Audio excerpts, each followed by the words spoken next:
You ever walked away from someone and wondered, do they even care? You cried, you ached, you fought for connection, and they shut down, they distanced, they seemed fine. But I'm here to tell you something they'll never admit. Avoidants don't break while you're there, they break when you're gone. You see, while you were trying to pull them closer, they were pulling away. And when you finally let go, that's when the silence screams the loudest. That's when their walls become prisons. That's when the independent, self-sufficient, emotionless mask starts to crack. You didn't leave them empty, you left them full. Full of everything they never processed, everything they pushed down, everything they pretended didn't matter. Let's be real, they didn't think you'd actually leave. They thought your love was eternal fuel for their distance. But your absence, that was the mirror, and in that mirror they saw what they lost and what they were too afraid to feel. Let me break this down. They use space like a shield, thinking it keeps them safe, thinking it keeps them in control. Avoidants often believe that by pulling away, by shutting down, they are somehow managing the emotional intensity of a relationship. They tell themselves things like, I just need space, or I'm better alone. What they're really doing is creating emotional distance to avoid the vulnerability that connection demands. But here's what they don't understand: distance doesn't equal power. It doesn't solve the problem. It doesn't make emotions disappear.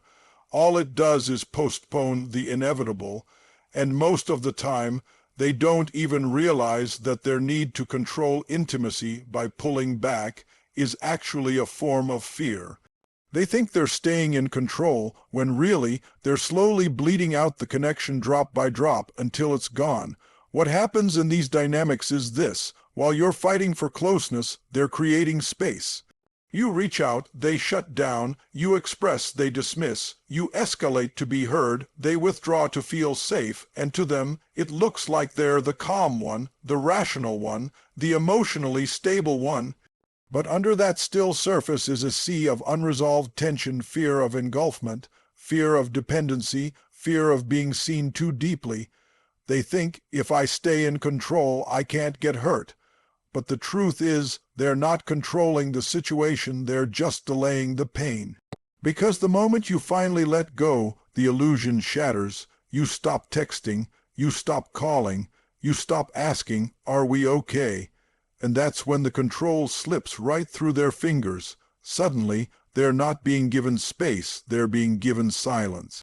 They're not managing closeness, they're facing emptiness. And it's in that moment, when you've finally walked away, that they realize space isn't safety, it's isolation. It's loneliness disguised as logic. It's the very thing they were afraid of, dressed up in the costume of independence. The irony is brutal. They thought the distance gave them power, but all it ever did was protect them from love. And now it's protected them right out of it.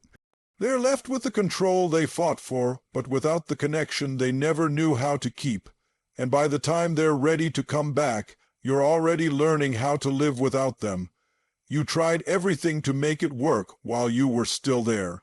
You communicated, you compromised, you explained your needs in 100 different ways. You softened your tone, you silenced your own pain to keep the peace, and you stayed long past the point your soul felt fed, all in the hope that they'd finally meet you halfway. But avoidants don't learn through closeness. They don't wake up because you love them harder. They don't transform while you're holding their hand. In fact, as long as you're present, they use that presence as evidence that everything is fine enough. You're still there, so in their mind the cycle is working. No need to change what they've normalized. But your absence, that's the disruption they never prepared for. Avoidants function on a kind of emotional autopilot. They're conditioned either by past trauma, childhood neglect, or deep-rooted fear to see closeness as a threat. So when you're actively trying to connect, they're busy interpreting that connection as pressure. They tell themselves you're too much, too intense, too needy, and they retreat, thinking they're protecting themselves. What they don't realize is that their avoidance only makes the inevitable loss bigger, because when you finally stop showing up, it's not subtle, it's seismic. Your absence forces them into a confrontation with themselves.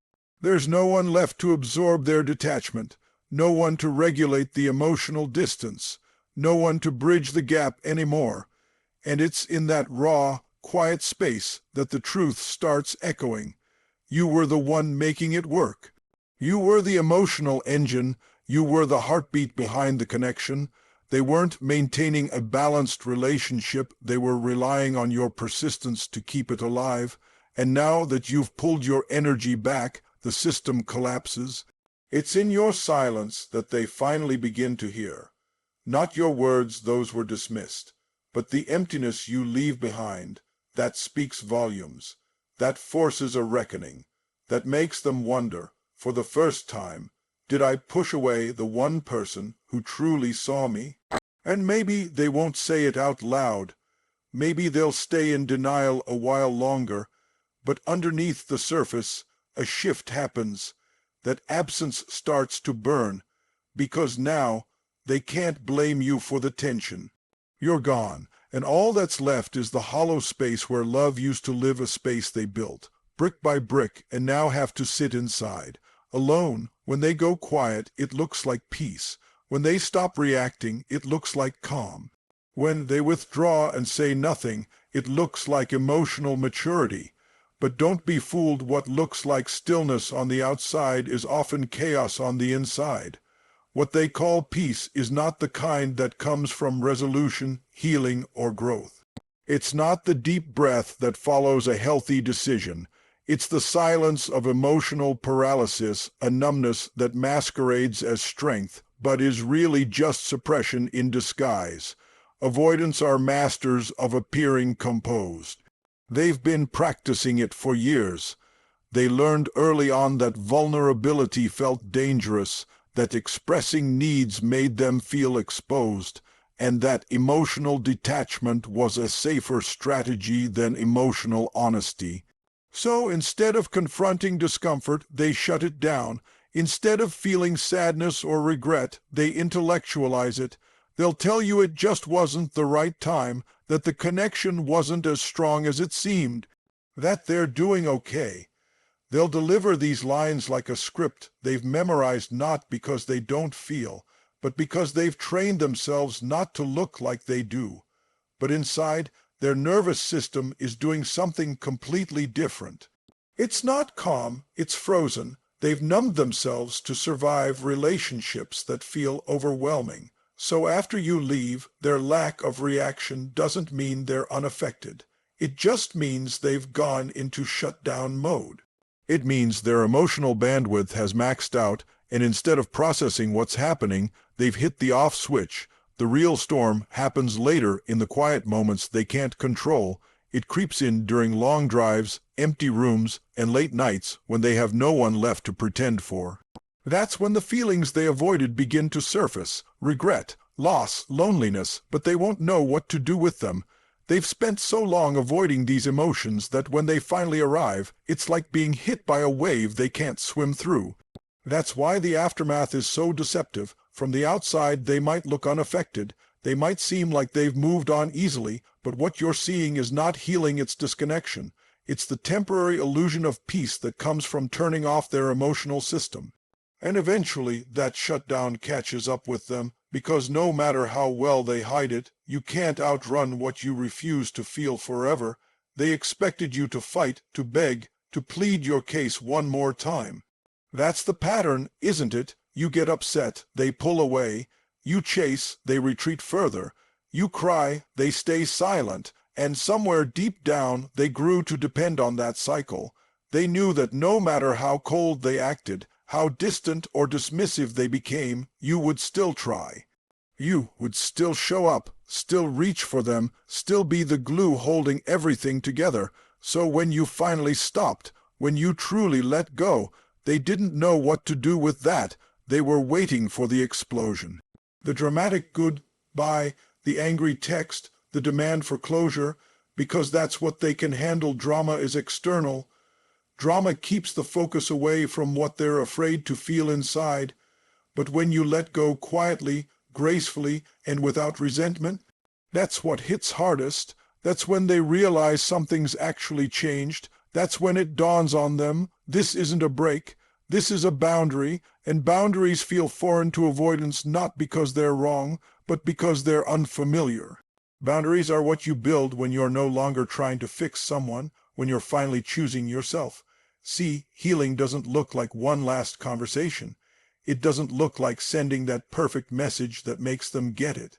It doesn't look like giving them just one more chance to show up. Healing looks like choosing peace over performance. It looks like walking away not to punish them, but to protect your own energy. It's the quiet power of realizing that love should not feel like a battle, and connection should not require self-abandonment. They didn't expect that version of you, the one who no longer needed them to change to feel whole. The one who stopped needing validation from someone who never learned how to give it. And as they watch you detach not with bitterness, but with clarity, that's when the regret starts to sink in. That's when they feel the loss. Not because you left in anger, but because you left in truth. Avoidants aren't used to being met with unwavering self-respect. They're used to emotional negotiations. But when you stop negotiating your worth, when you stop fighting for someone who won't fight for you, you become undeniable. And that's what they feel most when you're gone, not your desperation, but your evolution. When you walk away from an avoidant, it's not just about the end of a relationship. It's the beginning of a transformation, one that shakes them to their core. Avoidants are skilled at managing distance, controlling intimacy through withdrawal and silence. They think they are staying in control by keeping you at arm's length, but what they don't realize is that they're only delaying the inevitable. When you finally leave, the facade crumbles. What they believed was peace, control, or emotional stability is actually just a fragile defense mechanism. And in that void you leave behind, they finally have to confront the truth they can't control love, and they can't hide from their own emotional needs forever. The absence you create doesn't just leave a physical space.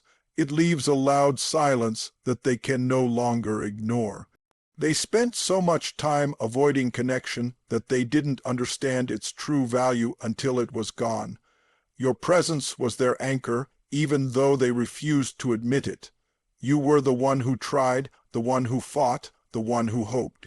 You put in the work, you showed up, but they, in their fear, used avoidance as a shield to protect themselves from the very thing they craved: closeness, vulnerability, and real emotional intimacy. And when you stepped back, you revealed the emptiness they had been hiding behind. They might try to act like nothing's changed, like they're okay, but this is where the real struggle begins for them. What looks like emotional peace, calm, or independence is, in truth, an emotional shutdown. It's the act of disconnecting from what they fear, but that disconnect isn't sustainable. Over time, it catches up with them. Without your presence, they no longer have the shield they once relied on. And in the stillness, they begin to process the raw emotions they've been running from: the regret, the loneliness, the overwhelming sense of loss. They realize too late that what they thought was peace was really emotional paralysis. And here's the thing, you didn't break them. You didn't force them to feel something they weren't ready for.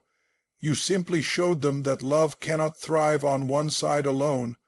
When you stop showing up in ways that demand their attention, you stop enabling their avoidance. And that is what truly shifts the dynamic. You taught them that love is a choice, not a given. When you stop fighting for someone who isn't fighting for you, you give them the space to confront their own fears, but not without consequences. The absence you leave is more powerful than anything they could have imagined. It's the moment they must face themselves, their wounds, and the reality of their own emotional walls. In the end, their struggle isn't with you, it's with themselves. They can hide from connection for a while. but they can't hide from the fact that their self-protective walls have also kept love at bay. When you leave, you don't just leave them with a broken heart, you leave them with the opportunity to rebuild. It's in that absence, that silence, that they are forced to grow. And though it may take time for them to realize it, your absence is the very thing that could change them, not because you're gone, but because you were willing to let go. And that is something they will never forget. Thank you so much for taking the time to read and engage with the speech. I hope it resonated with you and gave you some valuable insights. I truly appreciate your attention and trust in me to assist with your needs. Wishing you all the best as you continue your journey, and I hope our paths cross again in the future. Goodbye for now, and take care.